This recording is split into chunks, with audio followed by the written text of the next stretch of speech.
mbere yuko open mainnet itangira, ubwo n'uvuga ngo niyo phase ya nyuma muri Pi network, ngiye kukubwira ibintu ugomba gukora muri konti yawe vuba vuba kugira ngo utazahomba ugasanga uri kuvuga ngo ntiwabimenye. Iyi video yirebe uyirangize kuko ni ibintu by'ingenzi niba waramayininze Pi, ibintu by'ingenzi niba warafashe umwanya na megabyte zawe ukumva uno mushinga kandi ukawukora. Ngiye kubanza mbasobanurire open mainnet dutegereje vuba vuba igiye kuba icyari cyo na phase twari turimo, then nite mbabwira n'ibyo bintu ugomba gukora.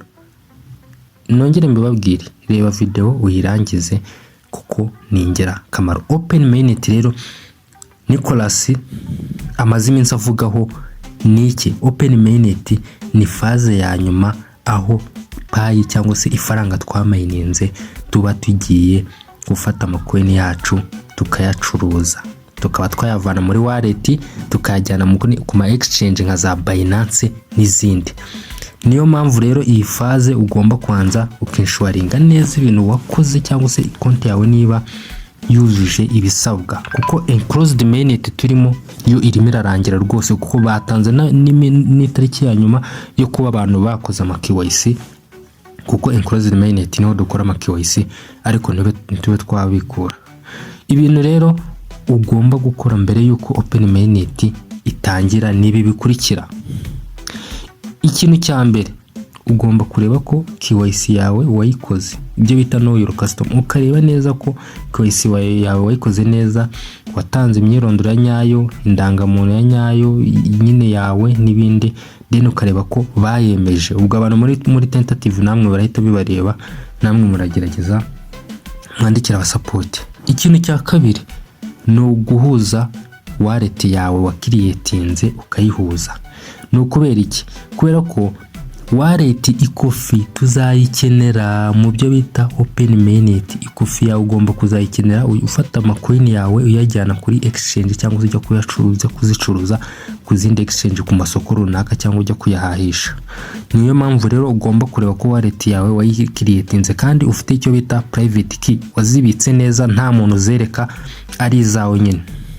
Nuguhango rero uburyo bwo kureba wallet yawe no kugenda ukayicreatinga, ariko niba uyifite warayihuje ni sawa, then ukareba neza ko private key ukizifite kandi arizo zifungura iyo wallet, then ukaba wazihuza nyine ku buryo iyo wallet yawe yajya mu byo bita migration. Murabizi ko hari ibyo muri application ya Pi hari ahantu reba ngo mainnet checklist, ugomba kureba ko wallet wahuje ufite private kizayo. Ikintu cya gatatu ugomba gukora mbere ya open mainnet, ugomba kuverifyinga telefone yawe na email yawe. Nubwo ugomba kuziverifyinga, ugomba kureba ko konti yawe izi ibintu biri verified, email na telefone.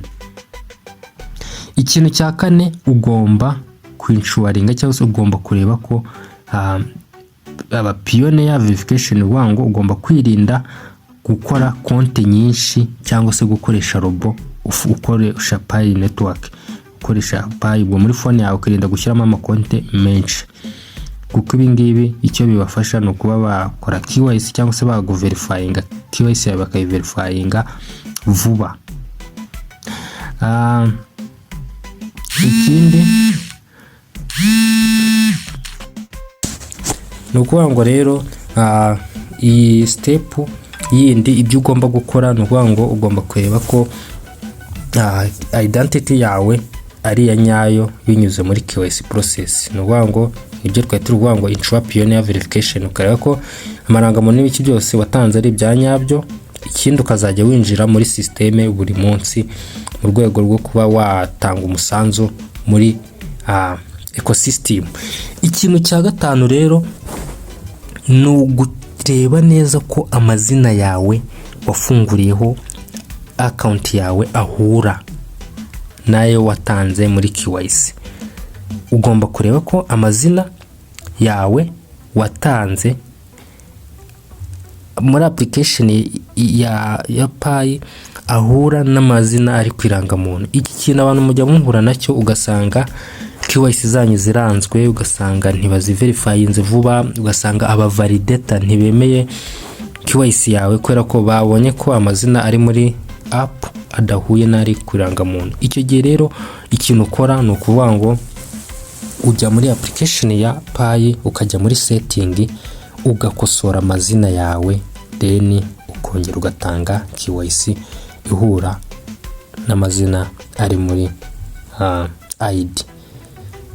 Ikintu cya gatandatu rero, ugomba kureba ko security cycle yujuje ibisabwa.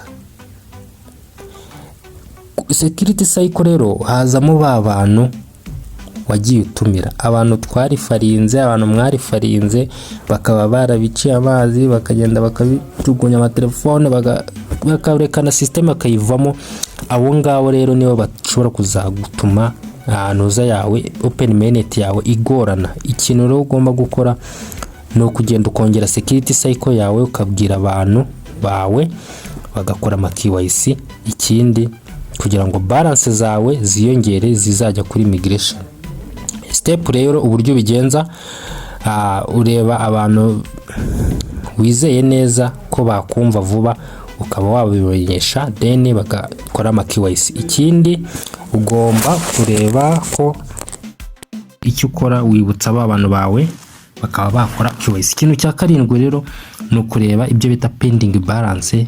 Balance yawe iri pending, wango izo wamayininze ziri verified n'abayuza n'abantu batumiye bari verified, nizo rero ziri muri migrated zijya muri mainnet. Ubwo ziribona kuri available balance nizo ubomere kuzajyana kuri mainnet.